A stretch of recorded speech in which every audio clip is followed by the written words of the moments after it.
이걸 이제 말씀을 잘 드려야 되는데, 정확히 얘기하면 잠이라는 거는 적게 잘수록 좋은 겁니다. 한마디로 이제 딱 정의하기가 굉장히 힘든 부분인데, 몸이 휴식과 수면이 필요한 상태인데 또 불구하고 필요한 휴식과 수면을 취하지 못했다, 그러면 당연히 여러 가지 만성질환, 암을 포함한 질환의 원인이 될 수 있겠지만, 그렇다고 해서 수면 시간을 무작정 늘리는 것이 건강의 지표는 아니다.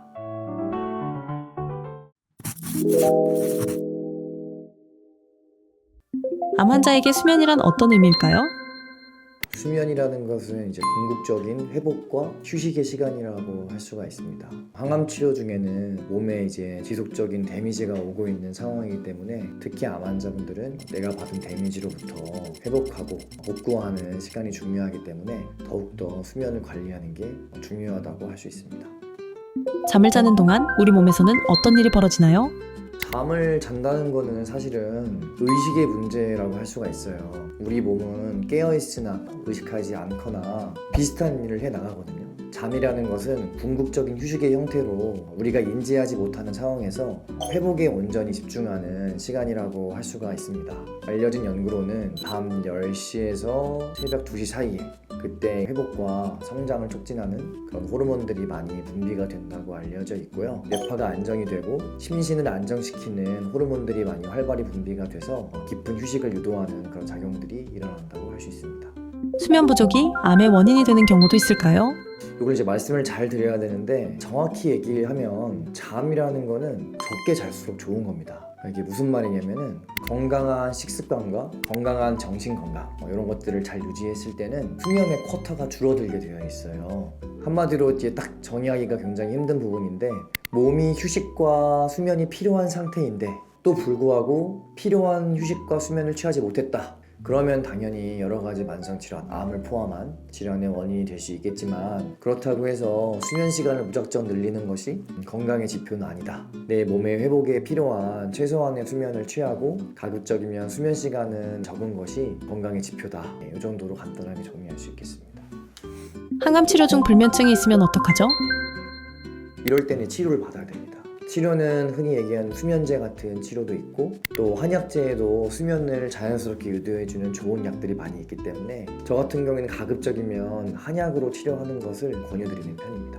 양약의 수면제의 작용 기전이 신경 전달 물질을 조정하는 방식이에요. 대부분이 그렇습니다. 물론 수면을 유도하는 작용도 있지만, 우리 이제 인지 기능과 무드 스윙이라고 하는데 기분 상태에 영향을 미치는 경우가 굉장히 많이 있어요. 그래서 저는 가급적이면 추천을 안 드리는 이유가, 우리가 결국은 항암을 하고 치료를 하고 하는 모든 이유가 우리 삶의 질을 높이고 건강한 삶을 영위하기 위해서 하는 건데, 수면을 바로잡기 위해서 우리 인지기능, 사고기능, 또 감정기능에 영향을 미치는 약물을 투여한다는 게 부작용이 심하다, 저는 이렇게 판단을 해서 한약을 많이 권유를 드리는데, 한약은 수면제에 비하면 즉각적인 약효는 떨어져요. 이건 어쩔 수 없습니다. 천연 약재 추출을 해가지고 복용을 하는 방식이기 때문에 즉각적으로 엄청나게 강한 효과가 난다고 할 수는 없지만, 몸에 부드럽게 작용을 하고 부작용을 잡아주고 균형을 맞춰주는 그런 역할을 한다고 보시면 됩니다.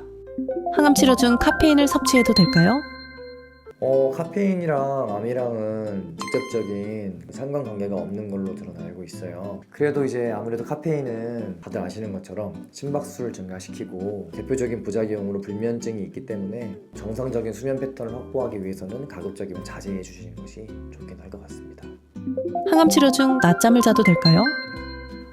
낮잠은 좀 저는 권유를 하지 않는데, 낮에 잠이 오고 자고 싶다는 것 자체가 건강의 이제 이상 신호라고 할 수가 있기 때문에, 하지만 근데 이제 일상생활 너무 힘들고 지쳐서 휴식이 필요하다, 부득이하게 낮에도 주무시는 경우가 있긴 합니다. 사실 많죠, 그런 경우가. 수면 리듬이 깨질 경우 되돌릴 방법이 있을까요? 휴식이라는 거는 일의 반대말입니다. 예를 들어 뭘 먹거나 활동을 하거나 움직인다의 반대말인데, 휴식의 형태는 잠만 있는 게 아니에요. 예를 들어서 우리가 마라톤을 4시간 동안 뛰었으면 그늘에 가서 앉아있는 것도 휴식이거든요. 그럼 그 시간에도 몸은 회복을 충분히 할 수가 있다는 거죠. 그런데 이제 현대인들은 육체 노동을 많이 하지 않기 때문에 다 머리 내에서 발생합니다. 우리가 매일매일 겪고 있는 사고 과정들, 또 우리가 매일매일 느끼는 감정을 처리하는 방식들, 여기에 있어서 굉장히 많은 에너지가 소모가 되기 때문에 거기에서 이제 반대급부로 휴식을 필요로 하는 그런 문제가 하나가 있고, 두 번째로는 이제 음식이에요. 음식. 우리 몸과 가까운 음식을 많이 먹게 될 경우에, 특히 육식이라던가 몸은 그것들을 다 해체해서 우리 몸으로 소화 흡수를 해야 되는 그 부하가 걸리기 때문에 거기에 또 반대급부적인 휴식이 필요하게 되는 거예요.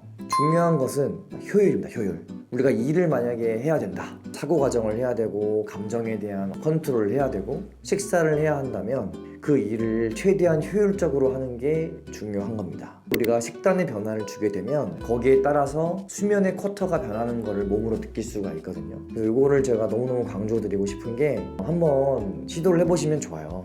가급적이면 채소나 과일 그 비중을 늘려주시고 내 수면의 변화가 어떻게 되는지 한번 체크를 해보시고, 또 하나 바로 알 수 있는 건 먹은 직후에 내 몸이 어떤지를 보시면 좋아요. 졸리고 피곤하고 눕고 싶다, 바로 몸에 부하가 걸렸다는 뜻이고 휴식이 필요하다고 시그널을 보내는 거거든요. 그런데 한번 채소나 뭐 야채나 과일이나 이런 걸 드시고 나서 몸 상태를 한번 곰곰이 체크를 해보시면 개운하고 가볍고 이제 이런 느낌이 이제 드실 거예요. 이 느낌이 바로 내가 필요한 휴식의 양, 수면의 양이 줄고 있다는 뜻이고 건강해지고 있다는 지표가 된다고 할 수 있습니다. 제가 왜 이런 이제 영상이나 이런 거를 좀 생각을 하게 됐냐면, 진료실 내에서 이런 설명을 드리는 것이 거의 불가능해요. 거의 의무기록이라던가 수술이라던가 피검사 결과 이런 것들을 가지고 환자분들께 말씀을 드리고, 환자분이 진료실에 오셔서 내가 지금 항암 몇 주 차인데 도저히 잠이 안 와서 너무 괴롭다 이렇게 말씀을 하시면 진료 시간에 한정되어 있기 때문에 저는 솔루션을 드릴 수밖에 없어요. 그러면 우리 수면제를 이렇게 처방을 해보자 이렇게 말씀을 드릴 수밖에 없는데, 그래서 제가 이렇게 말씀드리는 식단이라던가 휴식의 개념이라던가 이런 것으로 환자분들의 건강에 대한 지식이 올라가서 자연스러운 회복을 유도하는 과정들이 원내 진료 과정에서 이루어지기 굉장히 힘들기 때문에 이제 이런 채널을 빌어서 제가 말씀을 드리는 거예요. 다만 단기적으로 너무 고통스러우신 분들, 수면제나 한약 처방을 통해서 즉각적으로 많이 도움을 받으시기 때문에 만약에 내가 지금 너무 견디기 힘들다, 당장 무언가 조치가 필요하다 이럴 때는 진료를 받고 상담을 하시면 많은 도움을 받을 수 있습니다.